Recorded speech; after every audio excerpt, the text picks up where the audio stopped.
Stanley presents, oh, hey, that's me, The Further Adventures of Indiana Jones.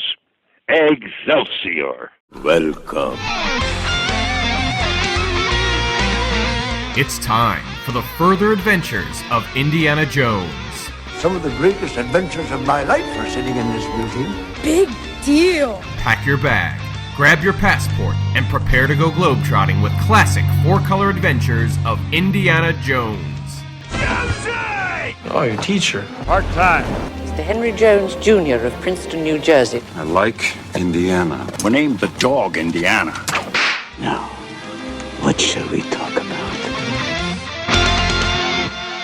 Welcome, IndyCast listeners and further fans. This is The Further Adventures of Indiana Jones. I am Joe Stuber, joined as always by my partner in podcasting, Keith Voss. Keith, this is the segment that goes to 11. You're on 10 on your guitar. Where can you go from there? Where? I don't know. Nowhere, exactly. What we do is if we need that extra push over the cliff, you know what we do? Put it up to 11. 11, exactly. One louder. Why don't you just make 10 louder and make 10 be the top number and make that a little louder? These go to 11. Joe, you are the David to my Nigel. Come on, let's be honest here. Yeah, I think we should play Stonehenge, right? Exactly. Stonehenge, where a man's a man and the children dance to the pipes of Pan.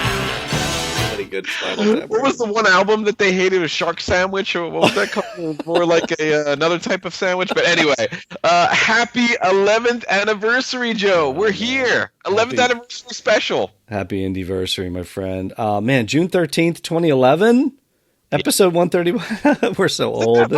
Oh my God. Have we been talking about indie funny books for this long?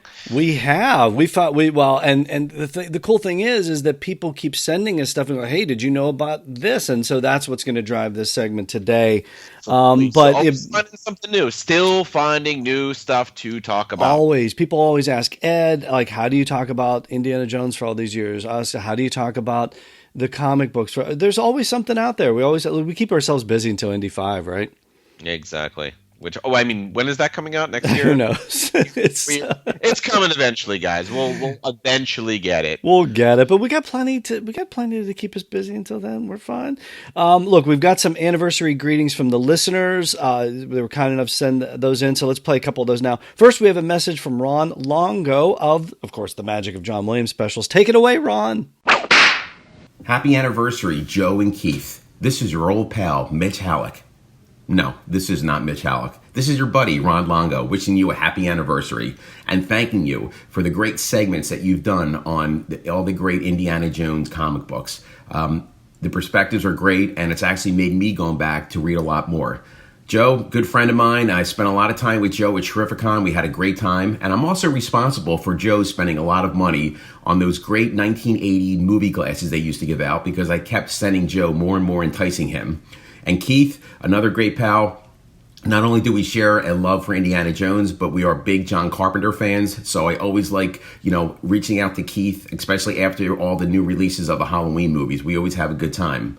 And Laird and I definitely want to have you guys back on the Magic of John Williams specials. We always had so much fun with that.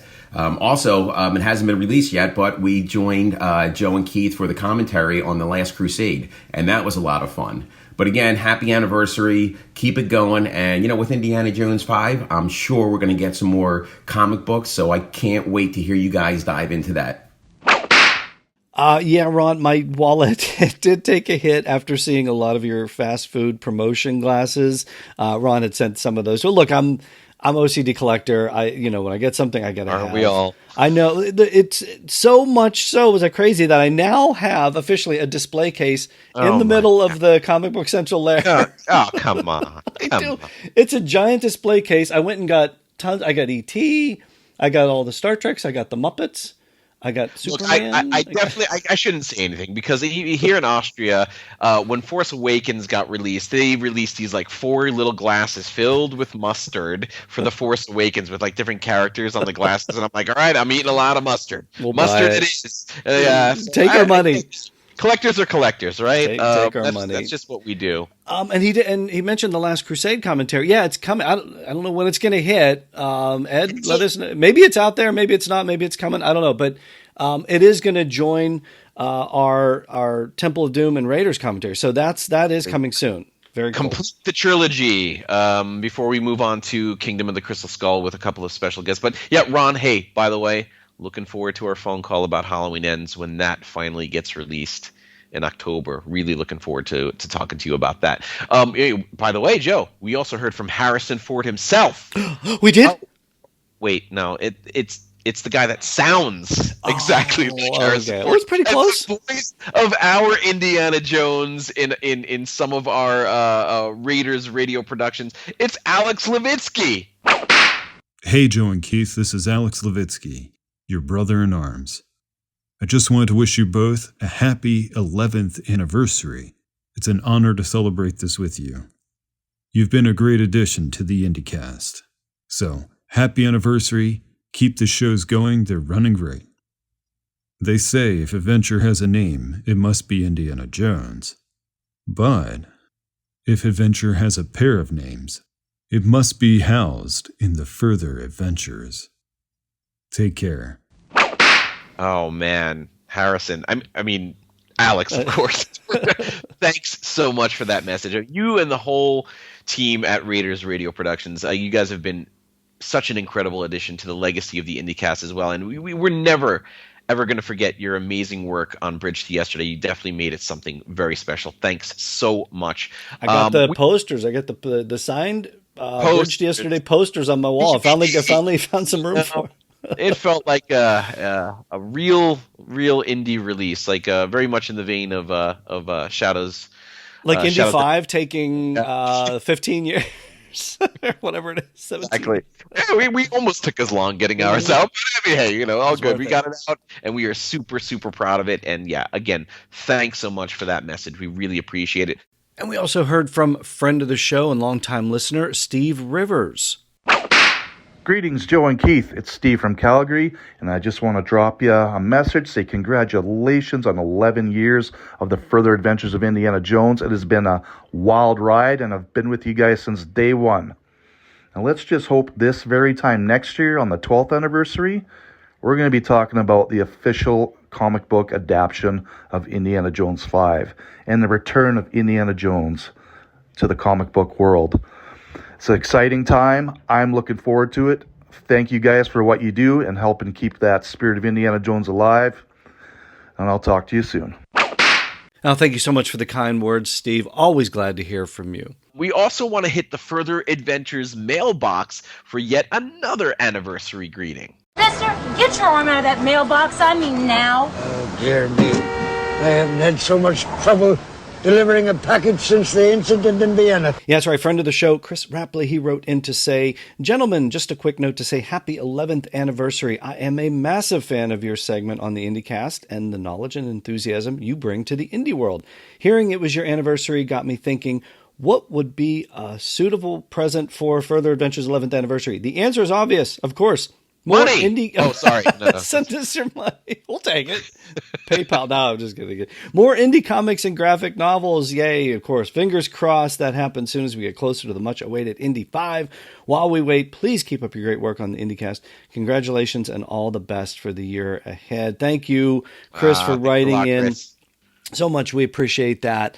More indie comics. That's what we want. That's what is going to keep us talking about indie comics. And thank you to all the listeners, really, for listening and writing in and giving us your ideas over these past 11 years. Keith and I would probably do this anyway, but it's cool that people get to share into it. And we're really lucky. We're really lucky to have such a great community of indie fans, not just indie fans, but indie comic book fans too.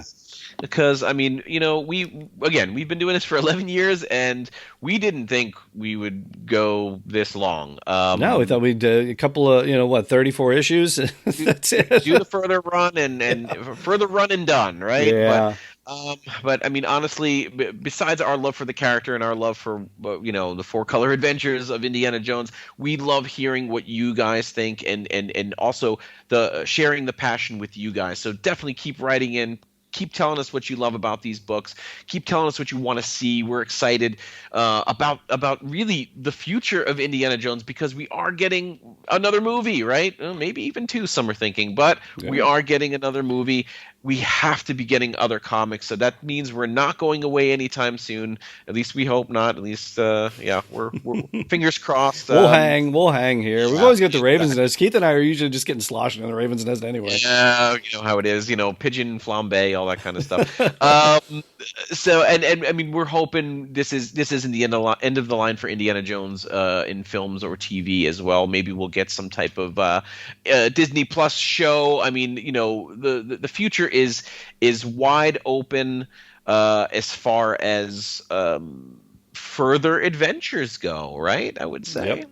I've always said Disney ain't going to buy something unless they plan on doing a bunch with it. So just check out what they're doing in Star Wars. I mean, Willow's coming. We're getting a lot of stuff. So hopefully it's not just going to end with another Indiana Jones film. But we also have to give a huge shout out as well for the music that has opened our segment from the very start. And quite honestly, Joe, it's going to be with us until this segment heads into the space between spaces. It's that rockin' version of the Indy theme, courtesy of course, of the great Sylvain Cloux. You could check out more of his work at scloux.com. That's SCLOUX.com. He's got some great stuff up there. Check it out. Big thanks. And of course, Keith, where would we be without the one and only Ed Dollista, who started this IndyCast all those years ago? Let us jump on here and nerd out. We appreciate Ed giving us this platform to do what we've been doing for the past 11 years. So thanks, Ed. We love you, Ed. Thanks a lot. Let's get to the segment today. It is not only our 11th anniversary, but it is the 30th anniversary of the Young Indiana Jones Chronicles. That was March 4th, 1992. So happy Young Indyversary. We'll go with that one. Yes, we'll go with that one. All right. To celebrate, we're going to be talking about some Young Indy comic strips from the UK with some special guests set to join us in the Raven's Nest today. So that's coming up in a few minutes. But before we get to that, we are going to hear from Mr. Henry Jones Jr. himself, Sean Patrick Flanery. He is like the real one. The real one, right? That's right. That's him. Okay, good. Yeah, we do have the real one this time. Yeah, I got to meet up with Sean it was a Fanboy Expo here in Columbus, Ohio. So I went down there. He was hanging out there. I also got to meet and I chatted with Larry Wilcox from Chips.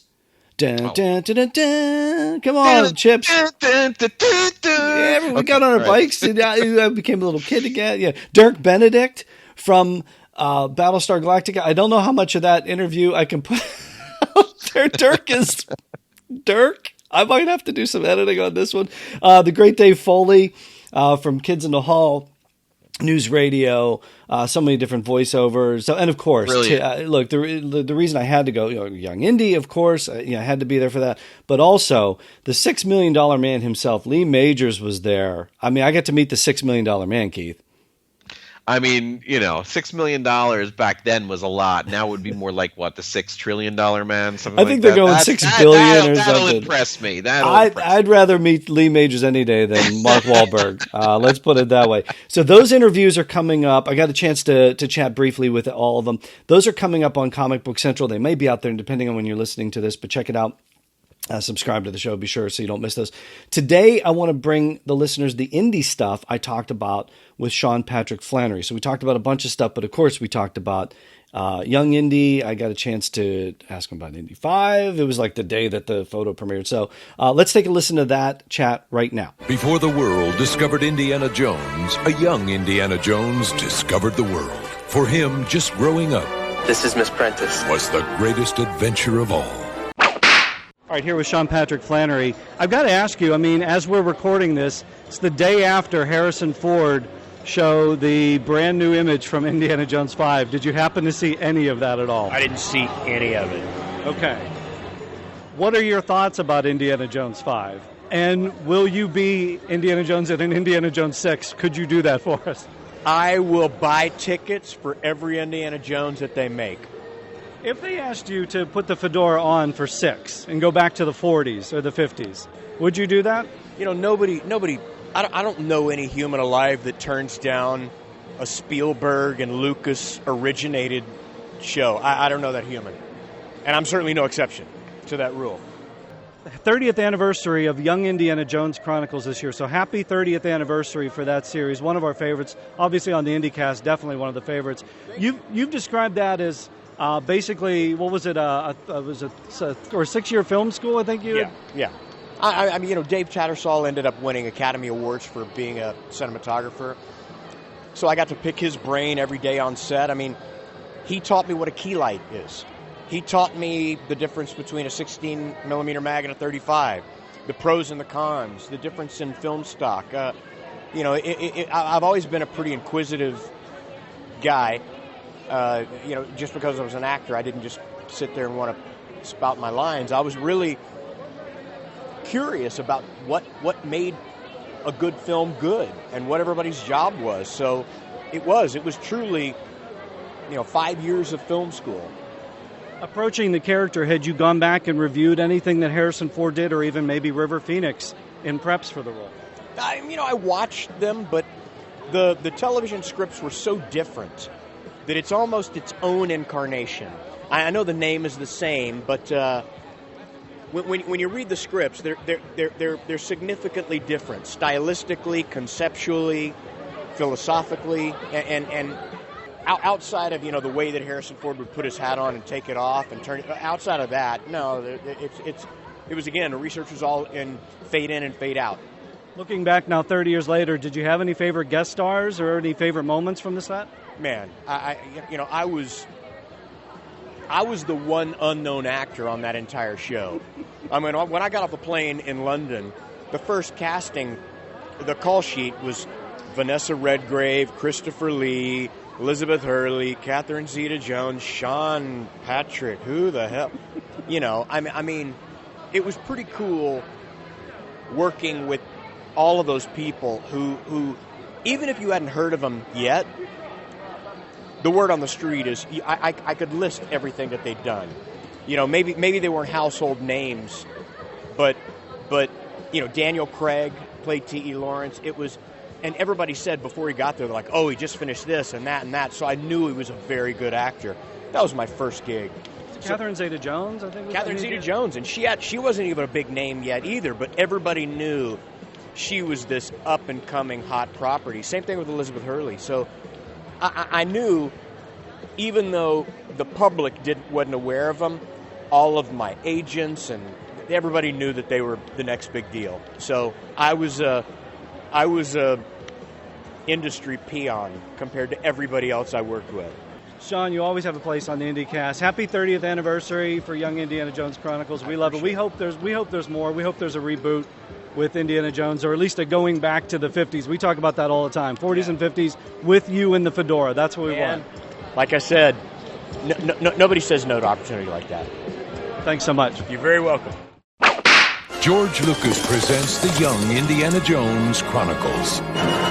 Well, there you go. That is my brief chat with Sean Patrick Flanery. We're going to talk a little bit about more, but that was so cool to get to meet him in person. I finally get to meet him in person. Man. Signed my Young Indiana Jones Chronicles magazine, little poster magazine I had, so that was pretty cool. How cool, man. It was really great to hear him talking about the character and of course that he's open to always come back as Indy. Yeah. But I got to be honest with you. I mean, something that he said in the interview really stuck with me about being sort of like its own, Young Indiana Jones being its sort of own thing apart from the movies, which I agree with because, and this is something that we're going to be talking about with the Chris's in the Raven. It has its own feel, the Young Indiana Jones, apart from the Harrison Ford film series. I don't know if I would be 100% for Sean Patrick Flanery coming back to put on the fedora as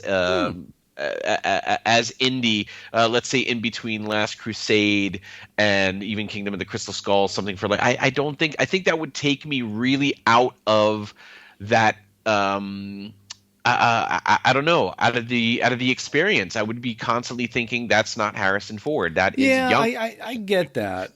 No, I totally get that. It is kind of like its own little pocket universe. Yeah. I understand that. It's got its own feel. It's got its own vibe. It kind of lives in that sure. part of our brain. I get that. I'm just sort of like, I look at it like he earned it, like, because they're always talking about who's going to come back. Chris Pratt should do this and do, because we all, look, in a perfect world, we're going to get those 40s/50s adventures. We talked about that somewhere. Yeah, though I'm thinking whether it's a TV series, a streaming TV series, I think they're going to do more movies. I've always said that they're going to do a flashback and show young Indy, and it'll be that actor that takes over from them. If they do that, then Sean Patrick Flanery all day, every day. And okay, that's what I'm talking about. Like, I would like him to go back and do. That's why I want him to put the fedora. So if they did that, you'd be okay with Sean Patrick Flanery as I'd be okay Indian? with flashbacks.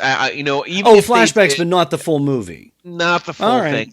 Or the TV series, like an Obi-Wan series. If they did, spoiler alert. I mean, I don't know how far people are on, watching the Obi-Wan series, but they have done some pretty interesting things voice-wise with some of these characters, also flashback-wise. So, I mean, I definitely think it would be a great callback to have Sean Patrick Flanery. Like, they could do some de-aging, stuff like that, whatever. But to have him actually be the Harrison Ford character at a certain age in a certain time period, I don't think I'd be. I just don't think I would completely connect with it. I think I would be really thinking the entire time like that's just. That's young Indy playing older Indy in a older Indy movie. I just think maybe eventually I would sort of get used to it and then slide into the story a bit more. But I think really it would be. I don't think I'm in. I don't think I'm in on. Well, that's fine. I mean, I'll probably, hopefully I'll talk. I'm going to have an in-depth interview with him coming up. We'll talk about that a little bit more. But that's the fun about this segment is that sometimes you and I are on the same page. Sometimes we're on completely different pages. So, Dark Knight Rises is a fantastic film. And I know you like Army of the Dead too. All right. I also got to talk to Sean about his upcoming role on season 3 of The Boys as Gunpowder. He posted a video on his Facebook page now with the makeup. It looks amazing. We also talk about his directorial debut with the movie Frank and Penelope. He wrote that movie as well. So that's out there. The full interview, that's coming up on Comic Book Central, as I mentioned. So that's going to be out there for my Fanboy Expo Columbus episode, so you can check that out. I'm also scheduling an in-depth interview with him not too long from now for Comic Book Central. So lots more Sean Patrick Flanery headed your way. If you've got some questions, email us, thefurtheradventures@gmail.com. Let us know what you think about if Sean were to come back as Indy in those 40s adventures. That we want to find out about that. What's coming your way right now, though, is our look at some very cool UK Young Indy comic strips. Oh, can't wait for that. You don't have to wait. It's here. Yeah, it's here. It's here, right? Who better to join us in the Raven's Nest than our resident Young Indy reviewers here on the IndyCast, and of course our good buddies Chris Allan, Chris A.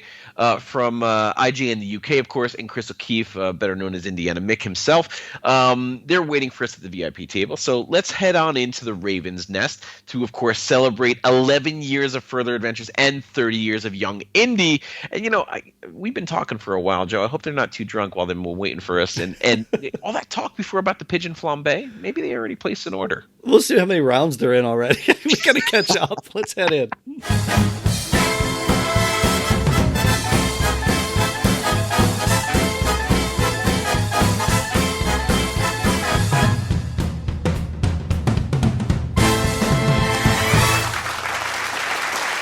All right, taking a seat with us at the VIP table today are two longtime contributors to the IndyCast. We do have Chris Allan, Chris A. from IJ in the UK, and we also have Indy gear expert Chris O'Keefe, a.k.a. Indiana Mick. Together, they have been bringing us reviews of the Young Indiana Jones Chronicles episodes. Gents, welcome to the Further Adventures and the Raven's Nest. Glad to have you aboard. Hey, Joe. Hey, Keith. Hey, guys. Really appreciate this, and great subject to get together on. So, it's the 30th anniversary of Young Indiana Jones Chronicles. Can't think of anybody better, right? I really don't want to admit it. Well, it's even worse when you think about Raiders. I mean, we're what, 40, 41 and counting? No, we're like in like a certain age group at this point. And it's called old. Yeah. We got yeah, exactly. Exactly. There's no certain age group. We're just old dudes sitting in our basement reading comic books. It is a long time ago. At least we can still remember those days. That's a good thing. I remember clear as a bell because I mean it's I could not believe that we were getting Indiana Jones on TV. Right, and so especially a young Indiana Jones series. The movie I just watched with a young Indiana Jones. Now we're going to get more adventures with that character, and I just remember programming the VCR, making sure I recorded every episode, even the TV guides. Joe and Indiana Mick, you probably remember those TV guides with all with the Indiana Jones covers, the young Indiana Jones covers. What do you mean remember? I got them in a box. I'm like George Costanza's dad. Yeah, Frank Costanza with the TV guide collection. Hopefully you don't have any stalkers that's going to cut it up and make it into like anyway. Great episode. Reference. I absolutely loved that show. I think what's cool about the IndyCast is that I remember like watching it, and then it wasn't Indiana Jones like Harrison Ford. So one of them was, but it was almost like I sort of fell out of it at that point. So my attention toward Indy kind of waned on that. What's cool about the IndyCast though is you get the Chris is on, and they start going off about the episodes and reviewing them and all that. I'm now going back and reliving it again. Thanks to you guys. So thank you for renewing our interest. Absolutely. It's cool. I mean, I think we just got together. It was probably pre-pandemic, wasn't it, Chris? And sort of just did a joint segment about gear and UK sort of stuff crossing over, I think. Chris was gracious enough to reach out to me, and we had connected prior to that. Mm-hmm. And it's a renewed venture into this because I'm kind of like Joe, where I'm like, it wasn't a lead off from the last movie. It was something new. And I really expected it to be Harrison Ford. Yeah. And you're right, though. I've touched on to this in earlier segments. I pretty much with Chris. But I have a renewed interest in it in that, guess what? You're getting him before he did all this stuff to create the character that we see in the movies. Well, exactly. That's like that Sean Patrick Flanery interview that we have on this episode, and basically, I completely agree with you there because it didn't feel like Indiana Jones to me, but I connected with it in a different way. I was in an age where I wanted to go on these adventures, and I wanted to learn more about history and about our world, and this show really provided a lot of really in-depth information. And you kind of connect with the character in a different way than you do with the Harrison Ford version of Indiana Jones, for sure. Yeah, you mentioned how the pandemic brought this segment about. Obviously, we all had a little more time. Mitch and Ed's Excellent Adventure, I think, was born out of that too. So we touched on that, but get a little bit more about sort of the nuts and bolts of how you start putting the segments together, and what were both of your favorite moments, not only just in recording the segment, but going back and reviewing the series. Do you have favorite moments from these? Chris A, we'll start with you, and then Chris O, you can take it from there. Sure. Yeah, I mean, I suppose for me, we're back in the 90s when, it was probably late 90s that they came to Britain. I keep talking about them being on BBC, where I discovered them on a Sunday afternoon. But before that, in Britain, Sky TV, which was the cable and satellite sort of pay-per-view service, had them. And my folks just didn't have Sky, so I knew that they were on there, being a big Indy fan. But friends had Sky, so I was trying to get around at their house to sort of try and see episodes, pinching their Sky magazine when Indy was on the cover. I remember it was the Congo sort of, where he had his pith hat on. And sort of his cap was sort of his revolver, so he was on the cover for that. But so it was almost like it was a quest to try and find these things, and then suddenly they landed eventually on the BBC, which I could access on a weekly basis. But yeah, for me and Chris, when we got together, I think it's that, having watched it on my own in the 90s, collected the VHS when they were here, tried to go around different video stores to buy them, try and get the complete UK ones that were released. But then when we came together, we had similar experiences, even though we were across different continents. There were similar releases for the VHS. Similar books came out, obviously, and it was that continental divide, but then very similar experiences interacting with the series. And my other favourite is getting Chris's Irish accent out. Chris he had his Irish accent. He might do it for us now when we review the Irish episode. But there might have been alcohol involved on that. Continue. Chris. Speaking of which, let's get around. What do we drink? Do we have to drink mint juleps today? We're talking like Southern Plantain. Let's get around to drink. Well, obviously whiskey. We'll get around to whiskey for the table. Yeah, when they're even. Well, you can't fail with whiskey. Chris, what have been your favorite moments looking back over the young? I like favorite guest star. Like so many guest stars too on the series, right? Like James Bond was on there, for goodness sake. Exactly. There was a lot of people on there, or actors, actresses on their way up.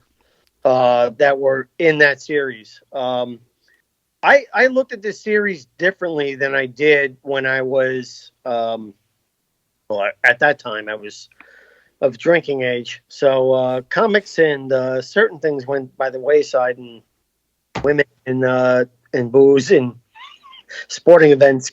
That's a whole other podcast. That's a whole other podcast. Yeah, Chris is getting himself into. I revisited this, and I think I touched on this earlier on. He's remembering it through an alcoholic haze at this point. No, come on. No, seriously, back in 2003, I was playing a video game. It was The Emperor's Tomb. And I'm like, man, I need to revisit this stuff. And I totally, I'm like Joe, I kind of got off of it because I didn't relate to the young Indy, like young Indy stuff, Corey Carrier stuff. Which I, appreciated much later on. I liked the Sean Patrick Flanery stuff then, but we all expected it to be a continuation of the River Phoenix stuff. And then, and we expected adventures like with Harrison. Going back now and reviewing it though, what are your favorite? Like, what are you appreciating about it now? Watching it, and like, are you hitting eBay for young Indy gear on this on top of it? No, I'm not a big favor of young Indy gear. All right. I'm a Raider fan. But what are your favorites now? Rewatching them on DVD and everything, or streaming? I'm still a Sean Patrick Flanery fan, but got a different appreciation for Corey Carrier. Cool. But the connection with me and Chris were, first, let's do the connection across the pond, meaning that, okay, Indy's American, and where's he going? Well, there's got to be an English connection there. So we work those episodes. And then, but truly, in production of not just the show, but all through the movies, there was a huge English connection, a UK connection. Our producers, our production designers. So that was a connection right there. So now it's kind of an open thing, but I can't pick one episode. I can't. And I mean, they're great. They're really, really good. Go ahead. And I was going to say we've sort of concentrated mainly for our first 5 reviews, I guess, on the Sean Patrick Flanery side of it. We will circle back around to Corey Carrier because there's some fine episodes there. But we're just sort of dotting about to ones that we discuss a little bit off mic and then think, oh, that'll be a fun episode. Yeah. So it's not in any chronological order or anything. We're just picking about rather than. I mean, I have to say, a good few years ago, before I joined the IndyCast, Double T's used to bring us Young Indy Grail Diaries. That's right. That's right. So and they were fantastic, and we're just trying to sort of bring a little bit of a different angle, I guess, and a sort of fresh eye and a fresh voice to it. Well, it's such a wide-ranging show too, because I think isn't there like a comedic episode too? Was it the Broadway one where it's like slapstick and there's like Rube Goldberg stuff happening, and then you get like really serious, and then. Yeah, it's just all over. Well, here's the deal. Look, if you guys have any questions for Sean Patrick Flanery, I've got some more time with him coming up. It was very brief at the Comic-Con, but he did say, "Oh yeah, I'm down for an in-depth interview." So we are scheduling that. So if you've got any questions, or if the listeners out there have any questions for Sean Patrick Flanery, get them to me now. We'll talk about that. That's going to be coming up. What we're talking about today, though, are these 3 young Indy comic strip adventures. So Keith and I ran down all the Dark Horse books. You can go back and check that out, our reviews of that. But these are the ones that ran in the UK starting October 1990. I was not familiar with these. Keith, were you familiar with these? Never seen them before, but I did read those. So there are 3 of these in total, and the second 2 were also based on young Indiana Jones. I guess young adult novels. Yeah, those young adult novels. And I had read those, and I still have those. But the Mountains of Superstition, which is the first one in the series, I have never seen. Yeah, I've never seen this before. I've never. Yeah, that's the cool thing. Look, Further Adventures, we're always discovering stuff too, right? And sometimes it's within our own family. So yeah, Chris A., big thanks to you for getting these to us. By the way, listeners, we have got thanks to Chris A., we've got all 3 series that Keith referred to posted on our Facebook page. So if you don't already have access to these, we're talking about them, hit pause right now. We'll wait. We'll hang. We're in the bar. We got drinks. We're good. Head over to the Facebook Don't wait too long. We're going to be hammered by the time we come back. We'll come back. We'll be sloshed. we'll be in Chris O territory from his 90s misadventures. Head over to the Facebook page, The Further Adventures of Indiana Jones. Give us a like if you haven't already. If you haven't already, what's wrong with you? Come on, do that. But read them along with us. We've got them all posted in 3 different albums. You can check it out. Chris A., you got the boulder rolling on these for the review idea. So why don't you kick things off? Give us the background of how these things came to be. Where were they? How did you get them? And what was your experience with them back in the day? So yes, I mean, it follows on, I guess, from my my sort of discovering Young Indy on TV here. But these strips actually predate the Young Indy TV series, so they were following on, as Chris mentioned before, from the River Phoenix opening to Last Crusade. So there was an idea there, presumably by Lucasfilm, to sort of to get some further adventures there of Young Indy, and yeah, before the TV, I guess the TV series might have been in early development, but nothing was concrete there. So in sort of 1990, the Young Telegraph is a Sunday paper, the Daily Telegraph here in Britain, used to publish their kids sort of comic supplement on a Sunday. So this is the main paper, right? The Daily Telegraph. So like, were you? Yeah, well, and so on a weekend you get this little insert kind of thing, right? Yeah. So on a Sunday, like the funnies, the sort of the comic sort of side of it, the Young Telegraph. So it was quite a sort of maybe a 20-page sort of tabloid size sort of newspaper that came alongside it. And lo and behold, Young Indy pops up there, but it began with this. This first story, there was 3 stories set for the initial run. Was your family getting the Daily Telegraph, and did you get the insert? Coupons and stuff, and all of a sudden you're like, "Wow, there's Indiana Jones here." Was young Chris A. like on the floor, Unfortunately, not. It was so I discovered these later, much later. So it was after sort of chasing down those VHS that I mentioned of Young Indy TV series. So it was early 2000. It was eBay that I sort of bought a complete set of these newspaper supplements. So you have them in hand. They're like you have them. Oh, nice. Originals, nice. Yeah, so they've got all the incidental things where Indy's in a little panel on the front cover of the Young Telegraph, and then you turn at the back cover to get the actual strips. So I came across these on eBay. When I think about how much you can spend on eBay these days, early 2000s, early eBay, I got these for a sort of a very very cheap price. Yeah, I look at stuff now, stuff I was buying in the early 2000s. I'm like, you ain't getting anywhere near that now.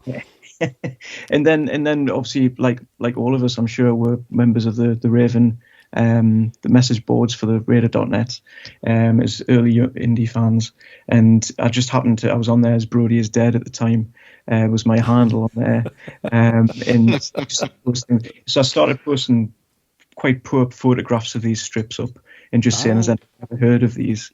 I missed them. I missed them, Keith. I was part of the. Chris O, did you catch them there? How did you, or was Chris A sending them to you now the first time? He sent them to me. He told me about them, but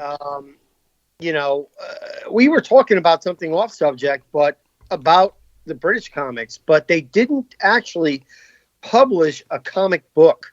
They did stuff with, I think, Transformers and G.I. Joe and maybe some other Marvel associated stuff. But no, this stuff was out of a paper. All right. Sorry, Raven. Sorry, Raven folks. We missed out on this back in the day. I should have paid more attention. Well, I mean, as I say, there were poor photographs at the time. That I don't know what kind of early digital camera had then. They look good now. The stuff you sent us is crystal clear, man. Looks fantastic. Yeah, so they look like right out of paper. So these are recent scans, high quality scans that I've made of them, which I promised on the Raven board years ago and never got around to. So you can put them on now. They're on a Further Adventures Facebook page, but there's a Raven. It's on Facebook. It's sort of reinvented itself, right? Yeah, let's do that. I will do that as this episode comes out. So, I'm really pleased. I think I held on to these as an early sort of part of my indie collection because these days it's exploded a little bit with lockdown and things, and think, no, I'll just have a look and see what else I can find. But back then I had a few indie items, and I held on to these because this was a bit of a British side of things. There was British writer there. There's a British artist, the British. You walked me into it. Let's talk. Let's get to. We've been talking about enough. You walked right into it. You kicked it off. Let's talk about. You got a British author. You got a British artist and letterer. Three talented folks. What can you tell us about them? Let's jump in, Jen. What have we found out about these folks? I know two. I think two of them are still with us, right? Mm-hmm. Yeah. Unfortunately, the artist himself, Phil Gascoigne's passed away. 2007. Yeah. Right. What I love about him is there's another comic that I collected as a kid here in the early 80s, Battle Action comic, and he was a big artist on there, and it became eventually Battle Action Force, which then became Action Force, which was the British version of G.I. Joe here. So there's all sorts of links there, but his style is unmistakable from Battle Action, and you can see that in these young indie panels. It's fantastic. And Lookin Magazine was a big in UK, right? Like I always see these things, and it's got like Bionic Woman on the cover or $6 Million Man, and my wallet's gonna take such a hit because I'm almost wanting to go back and get all these 6 Mil and Bionic Woman comic. But he did Knight Rider and Robin of Sherwood for Lookin Magazine.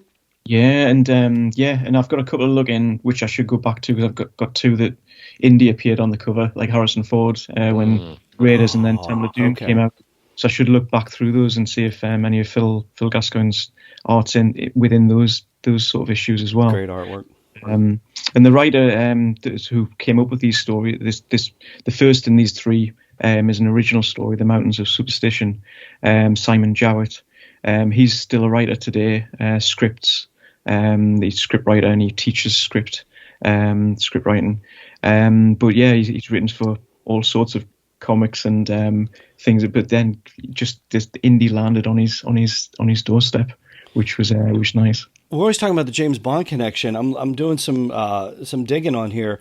I remember Silent Armageddon. There was a James Bond miniseries, a 4-issue miniseries. No, it wasn't. It was a 2-issue miniseries that got canceled, and they never did 3 and 4. And Keith, we got to get Simon on the show. And I got some explaining to do. I think he was done. I think the artwork at the time was like 6 months late, if I remember. Yeah. Do you guys remember these? Silent Armageddon never finished, so who knows what happened to it.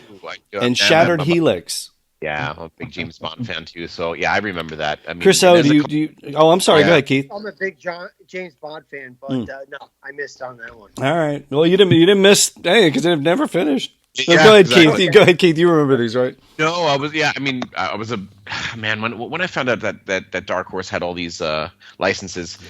Man, Dark Horse was just my go-to, right? And Indiana Jones and Star Wars, like they were releasing Dark Empire. Yeah. I mean, it was such a drought for Star Wars back in the day, and then suddenly we're getting all this cool expanded universe stuff. But Indiana Jones, Fate of Atlantis, all that stuff.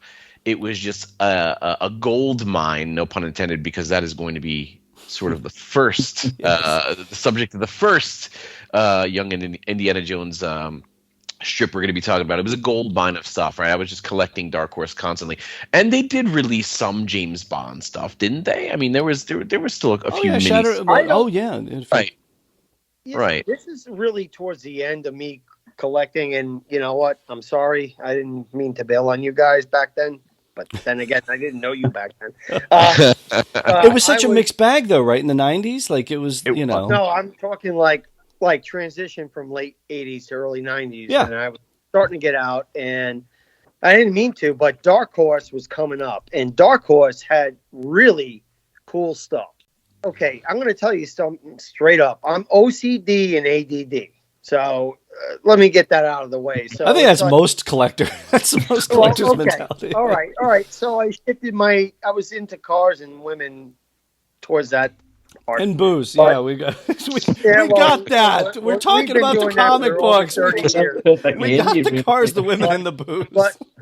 But seriously, no wonder he likes Indiana Jones, right? Cars, booze, women. I mean, that's true. This sounds like a Vegas thing. Yeah. Okay. This sounds like an intervention. Let me say my thing. Seriously though, I was all about the writing and the artist. I liked, I was a big X-Men guy. I liked certain story arcs that, like with Captain America, Hulk, what artist was doing this, who was doing that. I was following those things. Dark Horse was really starting up back then. What I used to follow was their aliens thing. Oh yeah. And it was like when you read that stuff, you felt like you were watching a movie. It was dark. It was the same thing with Predator, because they had some amazing Predator books too. And I mean, we didn't know if we were going to get anything else from Predator film wise. I mean, there's a new Predator film coming out in the next month. Well, they're giving us the crossovers we weren't getting, Keith, in the movies. Right. And then all of a sudden Batman would show up. Predator, right, exactly. Yeah, they had a ton going. Speaking before we get too off track, I feel like an episode of Mitch and Ed's Excellent. we don't want to go off on too many tangents here. Simon was a British author and scriptwriter. He co-created the animated series Shane the Chef. Chris, big Shane the Chef fan? Yeah, I'm sure I was back then. All right. He's written for animated live-action shows ranging from silent 5-minute comedies to feature-length action adventures. This is from his website, so go check it out. His comic writing, we talked about James Bond, Young Indiana Jones and Marvel Comics, video games. He's written a ton of stuff. And then the letterer we talked about. Is it Alita Fell? Yeah, so Alita Fell. So I mean, she's still around as well. So I might try and reach out to her at some point and have another longer chat. But right. So she's worked sort of in the comics sort of a lot in that background, I think, and quite trusted and well reviewed, I think, in that sense.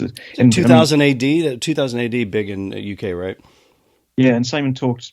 I mean, there's a great print interview with Simon in one of the early Indy mag, from Junior Jones. Yeah. One of the sort of I think maybe issue 2. I couldn't swear to that one, but 2 or 3, I think. And Simon sort of goes over and he pays a lot of tribute to Phil, and it's just being a thoroughly nice guy, like the artist Phil Gascoigne. It's just nice to hear artists getting along together.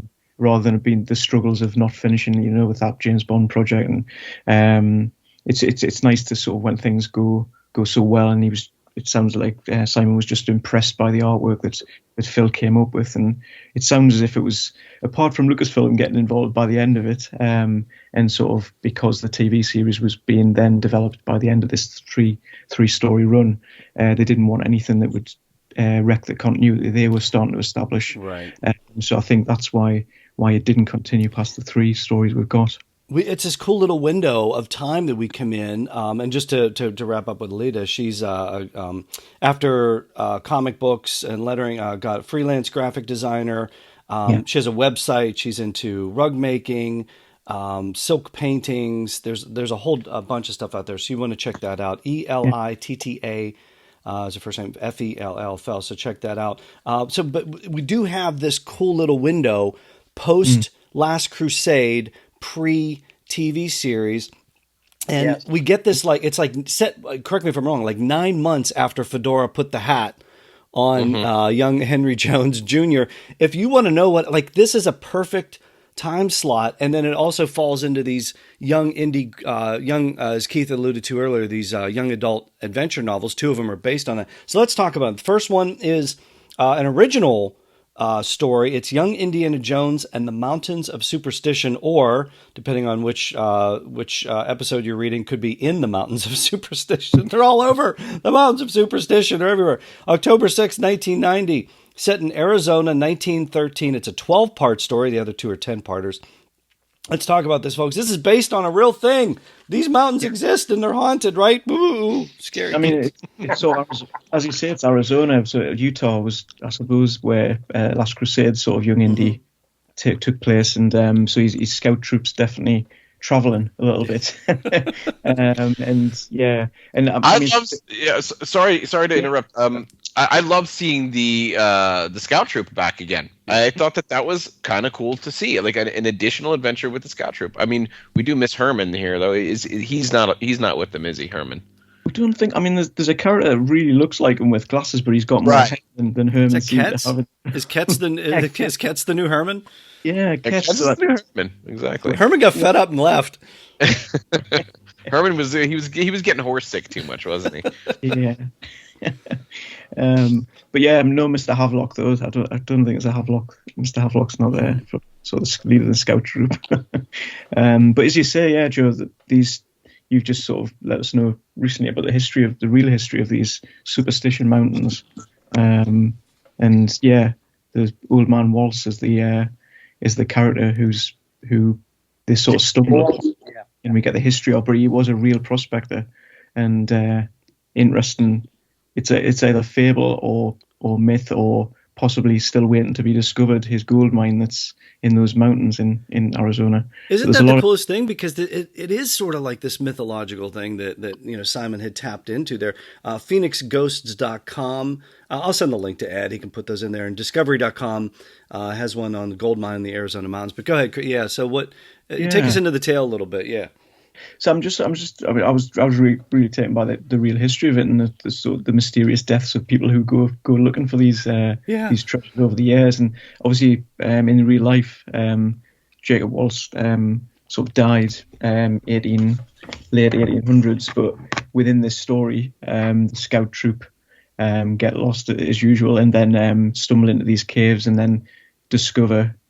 He looks almost like a zombie coming out of the thing, but it's Old Man Waltz who's been lost for a good number of about 20 years or so. Okay, wait a minute. Let's been possessed or something. Okay, so what did you gents get from this? Because we've got him going in, but then there's like 2 people involved in this, right? So there's like a box. What did you guys get from this thing? There's a box that opens. There's a mirror in it. Is he trapped in the mirror?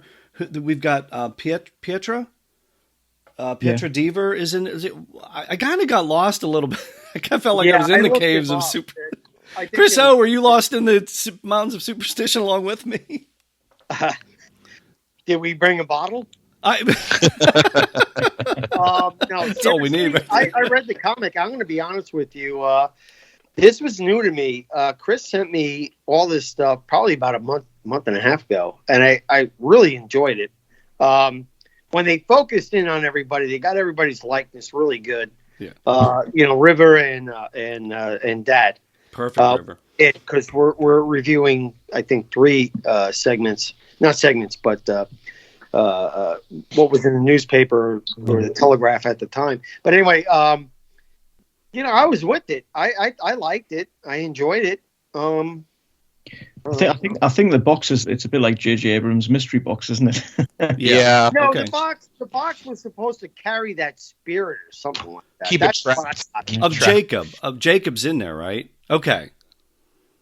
So who's the zombie? Is the zombie Pietra? Jacob opened that box. What they're suggesting is they opened that box. He opened that box back then. That made him insane. And then the DeVere guy, Peter DeVere guy, went in there, found it, and then got incensed and, whatever. And it was like either a spirit or a curse or whatever it was.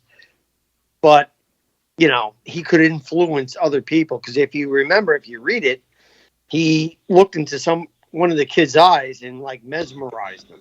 Mm. Yeah, so we've got Pietro Dever goes in to find the goal, right, or his treasure, but that's him as a zombie that got overtaken by Jacob. Is that what I'm reading? I guess it is, yeah, really, okay. when you think... Because there's one panel, he says, I am Pietro Dever. I came here to look for gold, Jacob Waltz's gold. It's the zombie dude. And, poor Katz, he's like, he just wants to get out of there. He just wants to go home. And he keeps losing his glasses like Velma from Scooby-Doo. Right. Yeah. Did you guys also get a sense of this being slightly Hardy Boys-ish, even down to the artwork? Artwork, for me, it felt very like, it was a nice mystery. There was, of course, the Indiana Jones staples. There were, there's a snake there. It was good. There was snake lots joke. Of, good snake joke, though, right? Good snake joke. But and again, the artwork is really. I really enjoyed it. I really enjoyed the artwork. The likenesses of River, like we talked about, was great. But I was with it. I mean, I think if I would have read this at a different age, if I was a bit younger, again, around the time when Last Crusade came out, I would have eaten these up. Now going back and reading these, they're okay. The older Keith is sort of nitpicking a bit and saying like, well, he, as an older guy, he already says he doesn't believe in that mumbo jumbo and superstition and blah blah blah. So, I kind of take this adventure with a slight grain of salt. Maybe when he's seeing this old spirit, it's just the guy's been living in the caves for a long time and he's just sort of aged out a bit, and the way the light hits him makes Indy think he's seeing like some type of possessed spirit guy or something. I don't know. I just love the fact that all the tropes come in Last Crusade. He gets the hat, he gets the whip, he gets the scar, he gets the fear of snakes, and now we're seeing the natural extension of these. Literally, how many cliffhangers do we have in there? And he like cracks that whip down and saves him. And he pulls him up, and there's all the snake jokes, and he do some. It felt like this kind of cool mini sequel to Last Crusade that we didn't necessarily get with River Phoenix, right? I mean, he's still wearing his scout troop hat rather than I suppose that's tucked away. But the other thing I love is it's just after Star Wars Celebration and that Indy 5 photo, but we get Indy with an early flashlight here where that photograph we just got just a couple of weeks ago. Very similar. I was wondering about that because Chris you're into you're focusing on that lantern, right? That the flashlight from Indy 5, that photo, right? You get it here. Yeah, definitely. You get some extra Indy gear. So, guess what? I'm still wrapping everything up. You could drop about $4,000 on the whole album. I want that hat. You need the hat that he kept. They trapped a snake in. That was a pretty cool. Or he didn't trap it. It was. No, it was a Boy Scout hat. It was a little buddy. Zeb. Was it Zeb? Yep. Yeah. Zeb trapped it for him. So it's like Indy's afraid of the snakes. So his deafness. No, I love how. Oh, go ahead, Chris. I was just going to say it is nice to get those other characters. Obviously, we had a lot of shouts at the start of Last Crusade, but it's not exactly fleshing out the rest of the troop. But it is nice to get some of them coming forward a bit more in this strip. You got to think that some of them definitely have to be some of the same kids from the troop from Last Crusade. So there's a good joke too where Indy goes, "You guys wait here, I got this," and he goes in, and then he's like, what took you guys so long to show up?" You told him to wait there. It's that distraction of Indy. He's just like, come on, whatever. I mean, I think they hit a lot of these different things. I love how the panels are laid out too. Like we talk about the artwork, and you get cliffhangers. They're going over waterfalls. Indy's hanging from rocks, and I thought it was great. Yeah, zombie prospectors. I really enjoyed that part. Keith, I thought you'd have been all over this with the zombies, man. It's better than the. No, don't say it. Don't say it. I like this one better. It is not better than. All right, gents, thumbs up on this adventure. We like this one. Yeah, I mean, definitely for me because it's an original. Personally, my only foray into fanfic for Indy, I took Old Man Waltz and brought his brother back in a little short story I made for a young Indy flashback, and actually won a prize on the Raven the Raider.net fiction contest back in 2005. Nice. And I'll turn that into a radio drama, maybe with Keith one day or something. Oh, that would be nice. Oh, Raiders Radio Productions. Just everybody's ears just perked up. Oh, man. Yeah, I'll take that out at some point. But yeah, so Old Man Wallace, I love seeing that character talked about. And then, as I say, I sort of wrote his brother into this story. But did you write it as Harrison Indy or Young Indy? It was 3 different time periods. So it was 50s Indy with the beard around the Shoshone peace pipe era, and then flashed back a little bit to, because my handle was Brody is Dead, it was Marcus's funeral, and then it also flashed back to a Young Indy 1913. So there's 3 different time periods. Keith, do we have any radio dramas with Young Indy? I don't think so yet, right? No, we do not. So that would be a first. Okay. That would be a first. I'll get my people to talk to your people, Keith. Yeah, that's it. You let's do lunch, right? I'll only take 10%. I'll only take 10% for setting up. All right, Young Indiana Jones and the Plantation Treasure.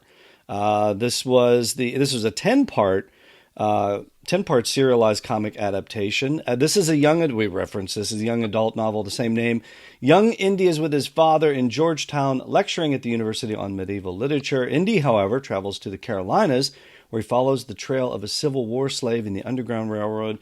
10-part series. What I like about the book, look, full disclosure, I have the books. You probably all have the books. I haven't read them. I got them as collectibles. Man, again, Chris, thanks for sending these along, because now I'm inspired to go back and read these. I was flipping through this. There's so much in here. These are really cool adventures. Some of them are pretty good. Yeah, and then they give this little historical note at the end, because I was like, one of the characters is who's Harriet Robinson. I'm like, all right, let me check this. And it's like, no, she doesn't exist. But there, obviously we all know Harriet Tubman, which is a recent controversy on Jeopardy for the Watch Jeopardy. But it was cool to kind of read this thing. But I really like this adventure. I'm inspired to read the young adult novel now. But again, what did you guys think of the comic strip base? I think they got a lot in a 10-part comic strip, right? Yeah, it moves along at a sort of breakneck speed with the horse and the carriage and everything. And I mean, I remember reading the junior novel, and they've adapted certain scenes really well. Like obviously the opening kidnapping of Lizzie Ravenhall there, and across the street by the guy with the lad with red hair who's described in the book as with blazing red hair, and yeah, one of Blackbeard, like they called him Blackbeard or something. One of the guys, yeah. Got the red hair reminded me a little bit of the one guy from Last Crusade, actually, part of Fedora's group. Just for some reason, that was the first sort of that I thought about. I thought the same thing too, Keith. Yeah. And I mean, the first page, sort of first segment of this strip. We get a panel from Last Crusade. We get Leia Fedora in there, don't we? Giving him the hat. Yeah. Was that the deleted scene? Was that the deleted scene on the train when Fedora puts the hat on Indy instead of in the house? I don't remember that scene. Do you guys? Right. He gives them the hat on the top of the train, and so I guess they needed to. Maybe this shows what Indy will be like in his 90s when he's remembering his earlier days and sort of. Maybe he's giving it to another kid. Right? Exactly. Got it on a train. No, you didn't. Chris O, do you got a favorite part of this adventure? Did you check out the novel? Did you remember the novel? Do you have a favorite part of the comic strip? And my apologies to Morgan and Rich. I have never really read any of the novels. I did read, obviously, Further Adventures earlier on, like in the early to mid 80s after Raiders and during Temple of Doom, and kind of fell out. Did not read the novels. All right. What was your favorite part of this comic strip? I like the callbacks to Last Crusade. Like just me and Keith just talking about the redhead guy. I'm like, okay, that's like a transition so that we have familiarity here. And what I liked about all of these, and we're going to talk about this one, but the one previous is this. We have more Indiana Jones content, more fill-ins. And this is at a time before we had Young Indiana Jones, on TV. the stuff that me and Chris cover, I thought it was really refreshing, great stuff. I think I can't pick out a certain point in this, except the fact that the process and the adventure was cool. I liked it. So. I'm just wondering, curious, when did John Keith? You probably know this. When did Dark Horse get the license for Indiana Jones? Was that around this time? This is 1990 for. Yeah, 1990 and 1991 were these comics. So I think around that time, because I do remember Fate of Atlantis being around maybe 90, 91 as well. Yeah, for Young Indy, they were doing the Corey Carrier stuff, so it was obviously tied in pretty hard with the TV show at that point. We talked about that. But what I like, just to give people background on this particular adventure, so you've got this daughter of this was a former slave owner, but it was like I think his granddaughter, but go ahead. Granddaughter, that's right, granddaughter. So he wanted to sort of release the slaves at the time. So it's sort of like this, and even the book goes in a little bit more detail in the back of this. You kind of got this Harriet Tubman connection, but it was like they utilized a different character name because, spoiler alert, she's alive at the end of this adventure. Ironically, that Harriet Tubman passed away right as this story was set. There's some more information in the book, so go get the novel. But there's like this treasure it's sort of like a treasure hunt. So people are after this. They're after this granddaughter. There's this whole chase that's going on. And what plays out in the book, again, I don't want to spoil too much, but treasure means something different in the book. But knowledge was the treasure. Well, yeah, or a frying pan. Right. Spoiler alert. I had a flashback. Sorry, there's a frying pan that's the treasure in the book, but they allude to that in this comic strip. But it's not really played out. There's a whole map, and Indy finds a map, and anyway. But I thought it was kind of cool that they incorporated this in there. But I mean, there's these chase scenes. There's a chase scene on horses. There's a chase scene on a train. Again, all this amazing artwork. Indy is developing these fighting skills. Again, there's so many cool callbacks to the movies and different things like that.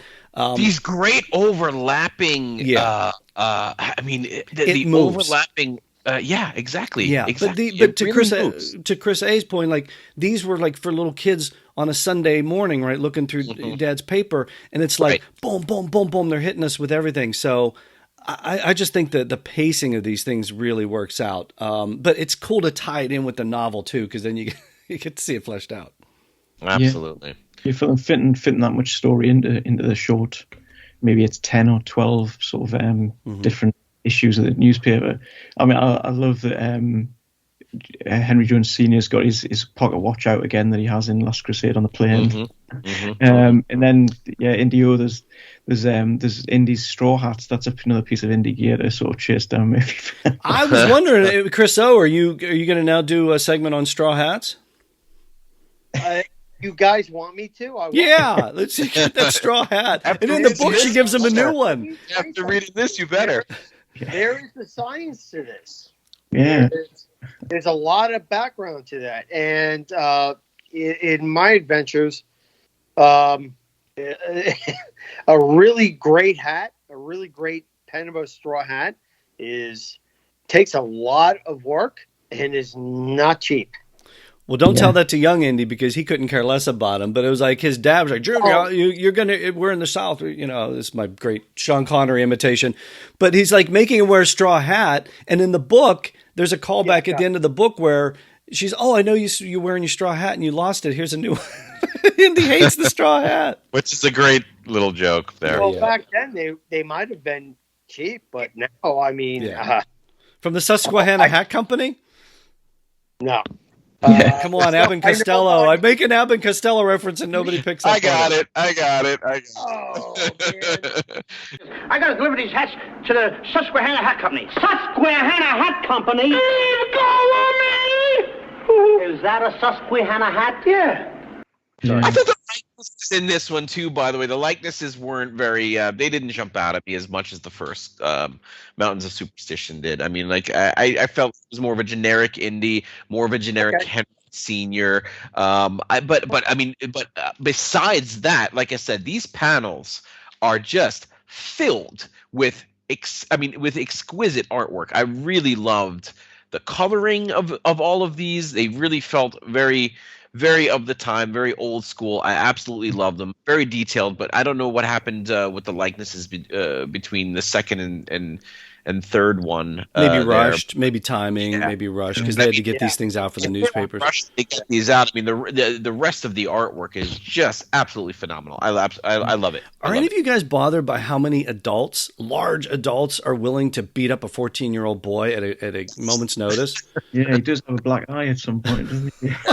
Poor young Indy. Developing the face that can take a punch in his formative years. Overall, what do you guys think of this adventure? For me, it's fantastic. It rolls along, and obviously it's got that underground railroad sort of for the slave trade, the sort of escape route, which is coming back in this summer in Obi-Wan, isn't it? That's sort of mentioned. Yeah, exactly. But yeah, in Indy on a train, I'm a bit obsessed with this. I've mentioned it to Chris before on our segments. He has a fight on the train again, and it calls back to Last Crusade, the beginning of there. We see it flash forward into Indy 5. We know there's a train involved there. And Indy, I think a train is one of his modes of transport for doing away with the bad guys, isn't it? So for me, this strip's great. Chris O, what'd you think of it? I thought it was pretty good. What I do is I walk into these things, kind of just let it entertain me. I don't come in with expectations, as I did when I did the Young Indy stuff back in, when I came out of high school, when the show came on. But I enjoyed it. I thought it was good. I don't think the likenesses were there that were there in the first strip. Although I liked the story. I thought it was pretty good. I think that's where they were more focused on, and I enjoyed it. Yeah, and I like the originality of the first one too. But a cool fleshing out of a young adult novel. They definitely did their homework. So go ahead. I'm sorry. No, Chris A likes his Young Indy on a Train. Well, that starts Princess of Peril. That's our third and final adventure here.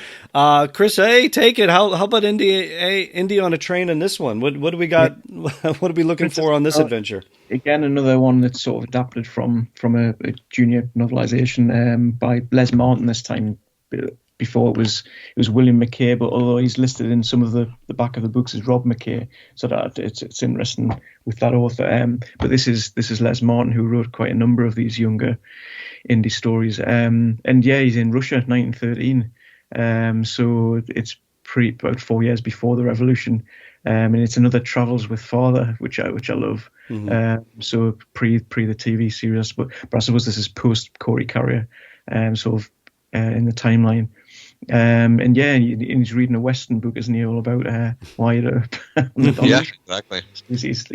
But one great panel of a shootout. Yep. Yeah. And as usual, he stumbles into adventure by someone running into his a young lad, as it were, running into his cabin. Ivan, I think he says his name is. He's known by, but then there's a twist, obviously, isn't it, in Shakespearean? It sure is. It's another adventure which just rollicks along, and he doesn't get beat up as much this time, but he does take there's a few people taking swings at him along the way, but you get the full Indy gear, which we get Indy in his gear, exactly. Yeah, first time. Yeah, which is nice considering this is the third and final. They probably didn't know this was the last one of the run, but from what Simon recounts in that printed article I read in the Indy Mag, I think it was unfortunate. It was the TV series coming out that spelled the death knell for this particular comic strip series, which was a shame. Yeah, it seems like it's building to such a great point. And just to see Indy on the horse with the hat, and you got the whip action going on, and what is it, caverns and torches and things, and this feels to me like a natural extension like that. Like we're heading into, what is this? We're at the summer of 1913 here. So 1913, exactly. Yeah, still 14-year-old kid at this point, but this feels like that sort of When did the beginning of the novels take place that Morgan and Rich talk? Like 20? He's 20 I'd say maybe? the 20s. Yeah. So this feels like, man, just a natural extension. Man, Morgan and Rich need to dig into these. Too, Morgan and Rich Joe. need to dig into these young adult novels, though, right? Oh, absolutely. I would be totally into that because there was a big series. It was quite a long running series of those. But I mean, just the imagery of this third one too. I reading through this, I kind of got a bit of a sense of a mixture of Temple of Doom, Last Crusade, and Raiders because you get that one high priest that comes in. It was very Mola-Ramish. Then you get Indy and the girl at the end, Tamar, kind of being tied up, and they're on the pole. Very, very Raiders opening of the Ark. Close your eyes. Close your eyes. Why? I don't know. It just seemed like a good idea at the time. You know what I mean? It was very indie feeling. I gotta say, out of the three, out of this little mini trilogy that we got, I think this is my favorite. Isn't that the perfect setup for Raiders, though? It's like, how does he know? Well, maybe because he knew it when he was 14 years old, right? Exactly. Yeah, that's a beautiful Raiders call back there. That cliffhanger at the end of, I forget which one it is, but man, that just looks sweet. The artwork, again, not a perfect River Phoenix. Look, maybe after the first one they got yelled at. Like maybe they didn't have the likeness. I don't know. Maybe maybe, but it's still, the artwork is so amazing in this one. I think this may be between the first and third. I'm like torn between the two. Same here. Yeah, the Chris's. What did you think of this adventure? I thought it was great. Yeah, it's good, Chris. You go. Well, I was thinking of with that high priest of the dark gods. I think he called himself at the end. It reminded me of a Star Wars alien, and because he has that blue face. Oh, the one that George Lucas played, right? Papa Noida or something, right? Those guys. Yeah. So this the artist trying to put George Lucas into the comic as a cameo. That's right. But also in one of the comics too, one of the doctors' names is Walton, right? Which is of course Indy's middle name. It's also George Lucas's middle name, and also Henry Sr.'s middle name. So they fit a Walton reference in there as well. Yeah. And he talks about the Walton Library, and I suppose, there's the George Lucas Museum. Yep.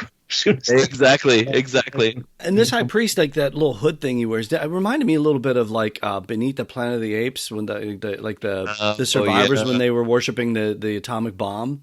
That's right. It looked a little bit like that too. So there's like all these kind of like cool sci-fi references all the way through this. That last panel of the priest with the his two henchmen, I guess, holding the swords. I mean, that was very, very Temple of Doom for me. That popped right out. Oh, with the swords come out. Yeah. Yeah.